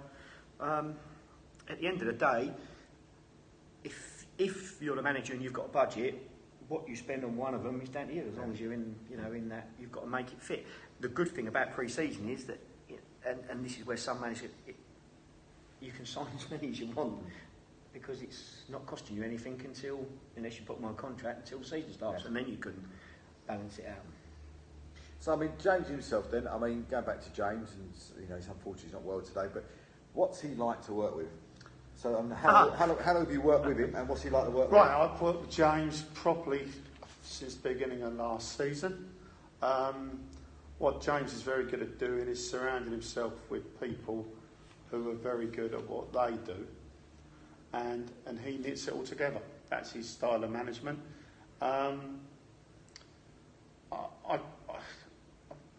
You know, we don't even mix socially. We come together for football, and that's it. We go on great. I mean, we don't agree on everything, but I mean, a lot of the time, not many people know we don't agree on it. We keep it. I don't think it's healthy if you've got a yes man on the other way. I think I'm definitely not that. As a manager, as a manager, and you know, I've got Danny in that there, and I went, it took me a lot of time to trust someone properly. I wanted to do it also because I was at different clubs, but you don't want someone just going, yeah, no, I agree with him, I agree. You do want, well, hold on a minute, what about that? Because at this level, because you are doing so much work, you do lose focus sometimes. You do need something to bounce off. You do need for me, it used to be, we used to, like the Aveley result in the week, Saturday, we lost a game like that, and it'd be, hold on a minute, I need to look at this. But when you've got someone like that next to you, and he's not clashing, he's got a decision to make, and then it's, and 9 times out of 10, you are mostly on the same page, but there is just there's another paragraph on the page. He makes all the big decisions, all right? I mean, I give him an input, but ultimately, right down to whether he came here or not, that was down to him. It wasn't Yeah, down of to course. me. Yeah. And you know, he gets more decisions right than he gets wrong because his track record reflects that. And you know, I've got a lot of respect for him. He works very hard. He's very passionate about his football, and I enjoy working with him. We have our rows, we have, you know, but like you say, Keith, if you're going to be successful, It's healthy. you can't have a yes man next to you. No. And you know, he knows that, and he's a very astute manager. You know, people say about football, team game, and it's the 11 players, they're the important ones that get you results. But your team as a management is mega important, and your team over that in your club, your committee and that is even more important. And everyone keeps going, oh, you know, you've got this. But when I was at Thamesmead, I was lucky, and that is how we were so successful and we got promoted. We had even all the lads now, we're going out in a couple of weeks again. We're still very good mates, and we're all together. My committee was unbelievable. They backed me no matter what, and they were a family. My management team, we were a family. So you felt really comfortable when you was in there as well, and you need that all over the pitch. But you know, your management, your players are there to play. Without making this up, you can always get you can always get other players. Your management team, if you're is something that, if you're all on the same in sheet, is very hard to do. It's hard to replace someone with someone else that you can really trust, especially as a manager. You need that bond, you need that bounce off, you know. And once you've got that and you've had that, that's why you see a lot of managers when they move on with their players, their management staff, because they do feel comfortable. It's a lonely place sometimes being a manager, and he's the only one. That's why you row with them, that you can put your frustrations out, and it bounces back. I'll tell you something. He wasn't available to do a couple of games recently, and I did it. Do you know what? I absolutely hated it. I did. I was worried about upsetting the substitutes, and that's why I would be a terrible number one, because you didn't probably sense they were uncomfortable. I walked in the changing rooms, didn't I? And I did the chat. But one thing I suppose I do when I'm doing it is I don't try and be something I'm not. Yeah. But I you know, when he came back, I said, "Oh, thank Christ you're back, mate," because I really find it very uncomfortable. Well, that's why, like I said, and going back to what we said back then, when I say to the players, like we had Steve here last week, that you step over to the management, and I asked them, how do you find it? Because when you're actually stepping in front of a group of people for the first time and speaking, terrifying. or you've got to say to him, look, you're not playing today, it's hard. And the first time, sometimes people say, oh, he don't care, but you know, you try and, I've always had the thing, I try and talk to players, if you're leaving them out, and how I would want to be spoken to when I played. And you can only be honest with someone. They're not going to like it. You're not going to... Listen, there's 16 people. There could be 20 people. You can't keep all them happy. Yeah. You can't on a match You're not doing your job right, Keith. If you're keeping all your players happy all the time, you're not doing your difficult. job right. But it is hard. You've got to be a bit thick-skinned to do it. And this is where you've got to believe in what you're doing is right and as well. And it is difficult. And I'll tell you what, there's times recently where we question, were we doing the right thing, where we were going through those bad times. And you just have to think to yourself, well, actually, we're not doing anything any differently to what we're doing at Brighton and Sea and other clubs. And it's mostly just that one little thing that didn't go your way, and everything else has. And it's funny, that's... You know, we look down some of all the teams in the league, and you can go, well, what was the difference? Why was you up there this year and you're down the bottom? Why? And everyone will say, well, we had that little bit saying it just clicked. You know, we keep saying with Jim and Gary, the two experienced managers in the Prem, they know that you know every year what they won't change what they do because it wins. Sometimes it's just that one thing. So you've got to keep your nerves sometimes. Yeah, you have. Panicking don't help you out sometimes. So what's James like to play for, Freddie? He's brought in, well, not brought in, he's probably always been his style, but I've come into it, and he sort of wants to play a way that players want to play. So he brings sort of he wants us to go out there and play football rather than set up tactically to stop another team. He'd rather us go out there and express ourselves in that sense. He's very different to any other manager that I'd ever worked with before. didn't see eye to eye completely at Brighton and Sea straight away.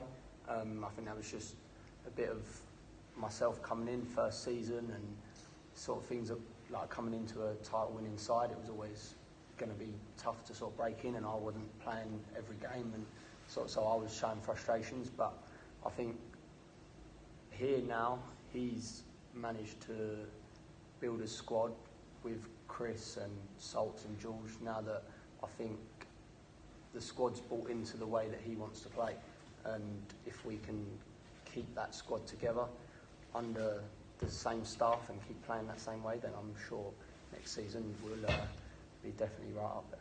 See, if you asked me about like different managers and what styles and that they play, I would say, and obviously with James, for me, obviously he's an hard-working manager, but every team, especially the Brighton, they were the one. They could play football. They were the most hard-working side. Yes, that's that's exactly you played against. Yeah. And again, I keep saying I had that attention.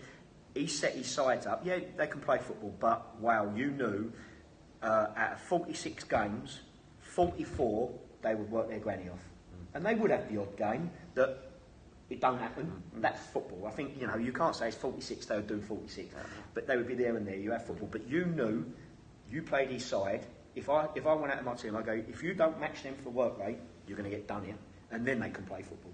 And they're on you from the beginning. They press well, they work hard, they've got a good shape, they're well organised. But that's what I would say. What his teams, for the management point of view. Now that is spot on. That's exactly what he will say to the players.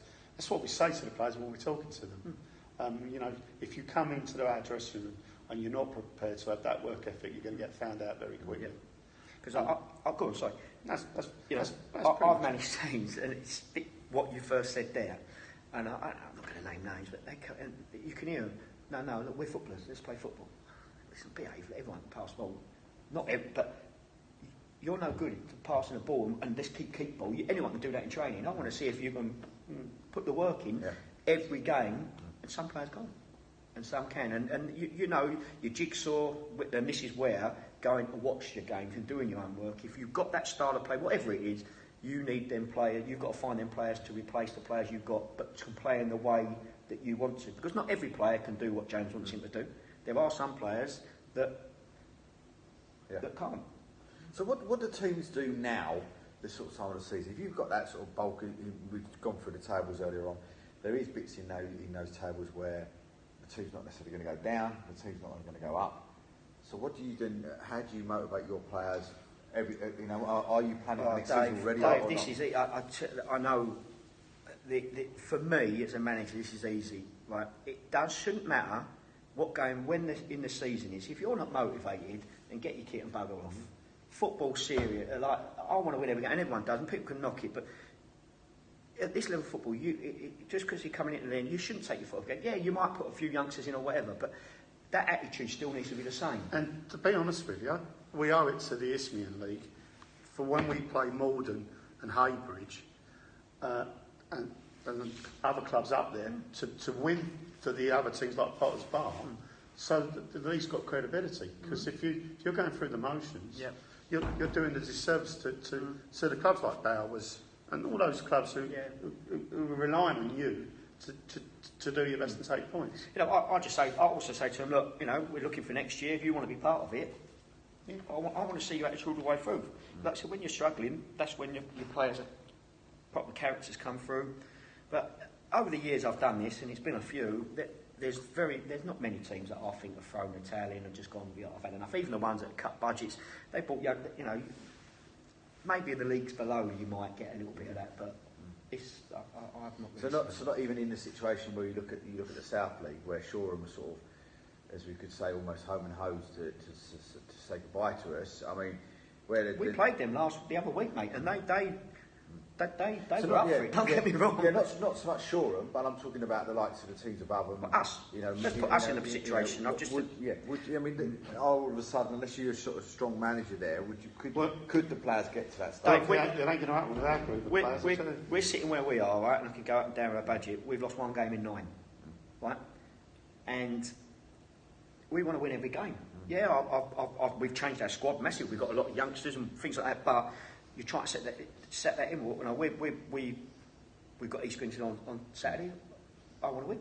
I'm playing a friendly tomorrow night because preparation for that game. We're not sitting back and going, oh, the season's coming. Let's start getting your suitcases half packed. I don't think you can be, because it's not in most managers' blood. It shouldn't be in the team's blood.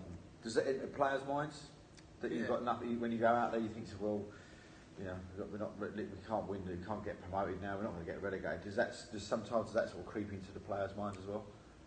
I don't think when you're on the pitch, I don't think you think that. I think even if you was in contention, you almost forget about it anyway, and you're there playing the game of football and you want to win. I mean, we turn up on a Saturday and all of us enjoy winning over losing, so we're not going to turn up and think, oh, we don't care if we lose today, because we'd rather go from now to the end of the season unbeaten and win every game.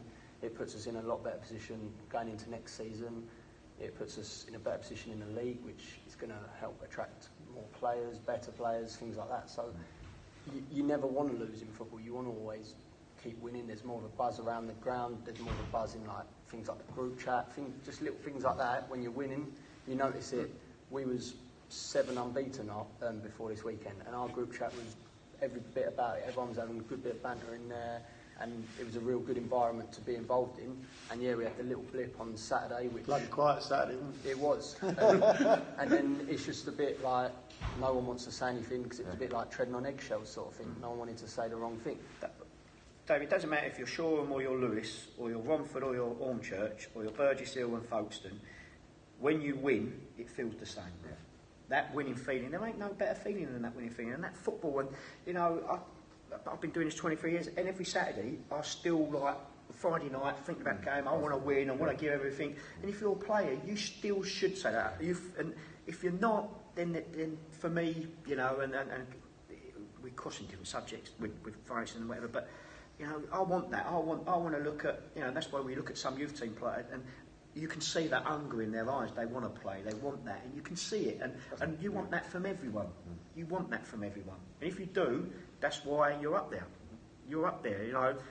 You look at all these teams, and as I said, Bowers will be very similar to what I said about Brightlingsea, the work rate, things like that. Most of the teams are. Most of the teams are. Well, changing the subject, we went to for the Team of the Week nominations, and it's quite interesting. So they were Hive Town, Worthing, Harlow Town, and Thurrock. Will my vote just change? Will win it for someone? It will be, because we're going to ask you in a minute, yeah. Because it's the first time this has actually happened for a very long time. Hive Town have got 6% of the vote, Worthing got 6% of the vote, Harlow Town got 44% of the vote, and so did Thurrock. So it will be an in-house decision. So we will go Worthing. Yeah. No. It's an in-house decision. It's Thurrock or Harlow. So as we go down the list, for you, Team of the Week, Thurrock or Harlow? Thurrock. Yeah, I'm going to agree with that, Thurrock, as well. Oh no, Harlow. Was you going to go Harlow? 100%. Their result. I'm going to give you my case why I'm going to say why. Because they're fighting for their lives. They're 21. They haven't had, obviously, many of the things. The two teams they've played, like I said, Met Police going well. It's definitely. I know Wingate are as well. It's definitely that for me. So I was going to go the same. So as he's standing over there cleaning the wall. No. Yeah. We've got to take some. So as it's his nominations in the first place. Wins it. Huh? Legsy wins it. But Thurrock or Harlow? Harlow. Right, done. I'll be honest with you, I haven't got a There you go. Okay, so. That's top rank. I'll vote for Hive. Voted for Harlow. Yeah, no, that's a good result for them. No, So as a group then, where are we going to go? Harlow? Harlow for me, There only because of, like I said, Thurrock done excellent. They've picked some results up. The points were more needed for Harlow than they were for Thurrock. They've gone through it, more pressure. Both playing teams up there towards the playoffs. There was, like I said, there's a point between them in the league. I know one's away, one's at home, but with the pressure that Harlow have been under, that's for me. Okay, so Short train set. So there you go then. So he's the team of the week then are Harlow Town. So congratulations to everybody at Harlow Town. Let's have a look at some of these games then. They're coming up midweek and of course on Saturday as well. So tomorrow night, maybe some of these might take place, maybe some of them won't. Bowes and Pitsea versus Romford. First of all, do you think it'll be on? No. Again, I've not been at Bowes this year. I know they had the issue last year in their penalty area. I don't know if it's been sorted, but the rain we've had, I would say maybe not. I don't think it'll be on. I mean, look at... say yes, it does rain. There we go. Okay. Can be so with that. This game will be on Bowes or Romford? Bowes. Yeah. Okay. Canby Island versus Brentwood Town. This will be on. On. Okay. Candy. Canby win. Draw. Draw. Candy. Canby win. Yeah, Canby win for me. Do you know? Shall I say what I think? Yeah, Draw, because I can say this to them. Brentwood just pull out a result, right? And they have done, and they lose the games that I think that you think they're going to win. They either win or and that they stick a spanner in the works of the sides that need the points. Well, then Dan have to get the winner then. Dan back there and Norwich United versus Hertford Town. off. Off. I was saying they played Saturday though, didn't they? To be fair to them, they did play Saturday. If that goes ahead, because it's a Tuesday night, I think Norwich. Hertford. Yeah, I think Hertford. See, I think Norwich as well for some weird and wonderful reason. I don't know why. Potters Bar Town versus Haybridge Swifts. One that Haybridge can't afford to get called off, I would assume as well. I think that'd be on anyway. Can't they play that here on Wednesday? Thursday afternoon. We played there on a really wet weekend when there was a lot of games called off, so I think that'd be on. Okay. And do you know what? I think that's a score draw. Home win. I'm going to go draw. I think home win as well. Tilbury versus Haringey Borough. Not sure that's going to be on. But if it is, Haringey just by one. Pitch is going to be heavy. I'm going draw. Possibly a home win. I'm going home win. Yeah. Possibly a home win. We'll skip the last one because we know that one's already off. And then Thursday night, Haybridge Swifts go again against Whittam. Wow, what a big derby. There is a form line. They played each other a couple of weeks ago as well each. Yeah, if it's on, again, we said about the rule, I don't know what the weather forecast, we're going into Thursday anyway. Thursday lunchtime. Yep, I'm going for a home win on that one. Okay. Yeah, home win the two. Flint is a friend. I like I've got a Flint is a friend of mine, so I'll say a draw. I think it's going to be an away win, but there we go. About the other leagues. Right, so just before we go there, there's been a statement just been dropped by Dulwich Hamlet, so we'll just read that just to see what that's around their grounds. So we'll just try and pull that before we go into the... The old chairman into the Aveley. ain't gone on like he did in the old Greek league, is he? Did you see that? The geezer came on a picture with a gun. The ref. Yeah, unbelievable. God. Yeah. Listen, the refs at this league think I'll give them an hard time.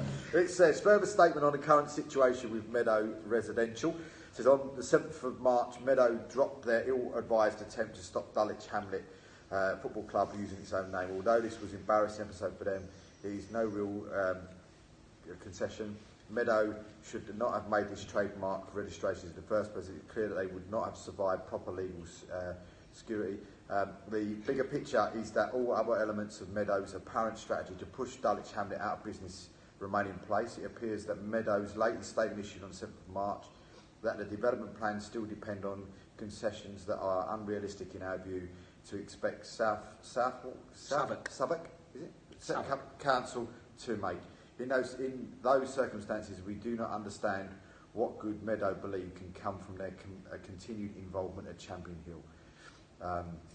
As we said on the 7th of March, we believe it would be better for everyone, including Meadow, if they sold the land at a fair market value on terms which guaranteed the future sustainability of the club. We repeat our call on them to do so. Whatever course Meadow now take, they must end the strategy of aggression that threatens the club existence. To end, we are putting the following 5 proposals to Andrew McDaniel, Michael Tremblay, and Didier Collin of Meadow Partners LLP, to Peter Bennison of Meadow, and to Jeffrey Kaplan of Meadow, which we invite them to agree as a matter of urgency. Give the club its home back. He's more into it, we won't go into it. Withdraw the statutory demand and stop using illegal debt incurred on your watch to threaten the club. Agree to pay over match bar profits to the club going back to the 1st of November 2017 and onward. We call on you to honour all players and staff contracts entered into on your watch and to reinstate the bar and support staff who were let go last week. And please remove the unnecessary fencing you put up across the road to Greendale behind the stadium. And it just goes on, so you can get to see that. It's on their website. So finally, we'd like to place our thanks to Tooting and Mitcham for agreeing to share their ground with the club and to countless individuals who have shown their support for the club in different ways over recent days. We continue to keep our members updated whenever we're able to do so. So it just seems it's like they're all. Dave, we don't know the ins and outs of everything, yeah. do we? The only thing is, obviously, every time they say something that Meadow don't like, and they do something else. They've made some comments there. The size of Meadow themselves, I'd be very shocked if they've done anything illegally. But it looks like at the beginning that they were just trying to obviously force Southwark Council's hand to let them have the planning permission. Again, we don't know the full story. That obviously isn't going to happen. I can't see them taking the offer. They would have took that before. Companies of this side, I said I've dealt with them. They would be happy to sit and that ground to rot for 5 years until the council say you can do whatever you want with it. And that is what they will do. Unfortunately, hopefully not. But it's difficult once you become, once you get to loggerheads with things like this and you're so far apart that you can patch that up again. You know, they're asking them to pay people's wages, you know. I don't look into why are they paying the wages, why are they? The bar takings, that ain't going to happen. You know, how can they get bar takings if they're not paying rent that's come up? Again, like I said, I don't know all the details and I'm not going to go into them all, but once you're two split that far apart, I can't see it. And all I believe that what they're going to do is they will just sit on that. They will sit on that because property and planners is a bigger picture than what a football ground is, and that's why they bought it whenever they bought it. Well, let's get back to Saturday's fixtures in the north, and then we'll skip into the south. AFC Hornchurch versus Mildenhall Town, AFC Sudbury versus Potters Bar Town, Aveley versus Haringey Borough, Barking versus Soundtown Rangers, Brentwood Town versus Grays, Bury Town versus Canby Island, Dereham Town versus Waltham Abbey, Haybridge Swifts versus Chesham, a good game. Norwich United versus Bowes and Pitsea, Tilbury versus Morden and Tiptree, Ware versus Hertford Town, and Witham versus Romford. South Division then during the week. So tomorrow night should be, and we use the word should be for some of these, Molesley versus Herne Bay. That'd be off. Shoreham versus Guernsey. That's already off already. It's already off. Sittingbourne versus Walton Casuals. That may just scrape it, and I'll expect an away win now. Just dropped, just by the way, not in our league, but Southampton have just sacked their manager tonight. Sittingbourne versus Walton Casuals. No, I just said that. I think that will stay on. Right. Just if it depends on the rain tomorrow, and I think that'll be an away win. South Park versus Carshalton Athletic. If it's at South Park, it's off.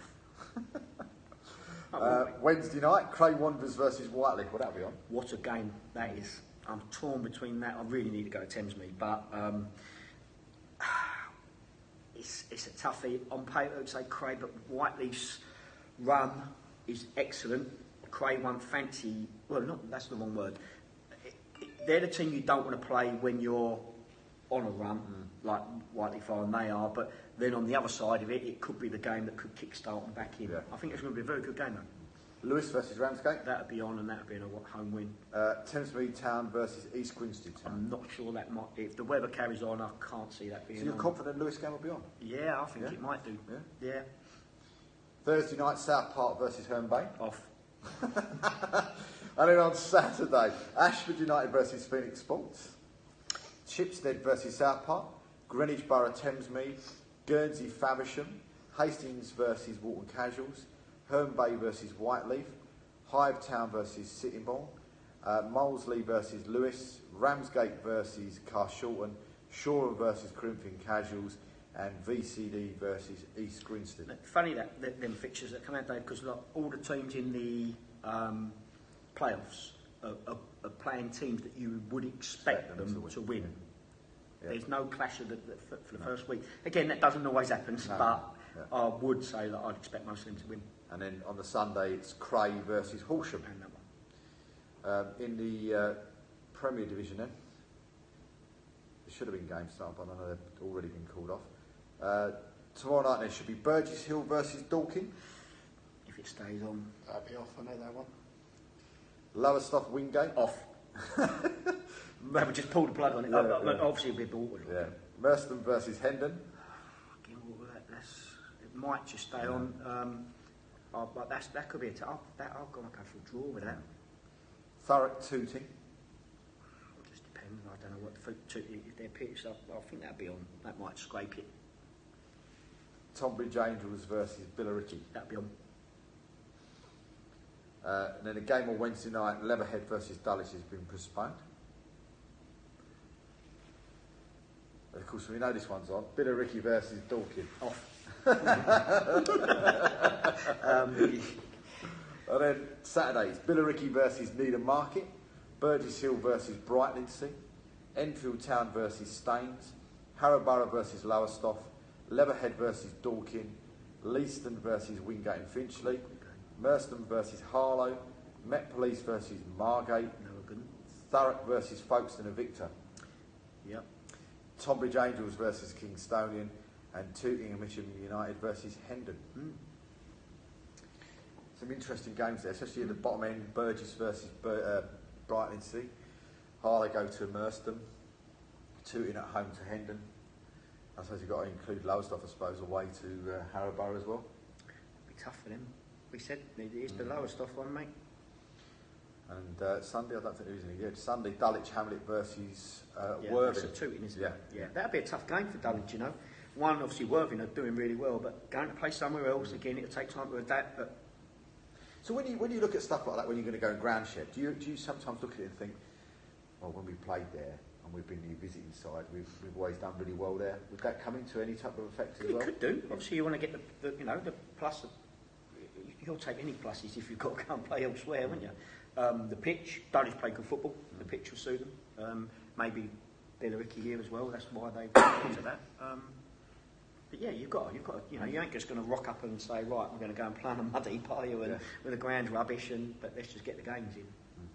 So yeah, you would do. Well, again, the 2 hours have absolutely flown by yet again tonight, and I just say a big thank you to Chris for coming in, and of course for Freddie for coming in as well. Great to see you guys tonight. And of course also a massive thank you for Keith for coming in as well, and of course Craig sitting over in the corner as well. But next week we've got Rob Small's going to be joining us next week from Bowes and Pitsea, and also as well hopefully on the phone where we might get some sort of feedback as well. We're going to have Gavin Rose will be with us on the phone from Dulwich Hamlet as well, but that's next week. And then the week after that, we will have Kelly will be with us, hopefully, as well, alongside Nick, and also Glenn's going to be with us from Leiston as well. So it'll be an interesting show then. But of course, as usual, hopefully you get all the points you want at the weekend. And don't forget to share the Twitter feed, and of course also the Facebook feed, and of course also later on tonight. Hopefully this week we'll get the audio boom the right month up, and that will be up tonight, so you can listen to the podcast as well in the coming days. But again, thank you very much for being with us again tonight. Me and Keith will see you next week. But until then, good night.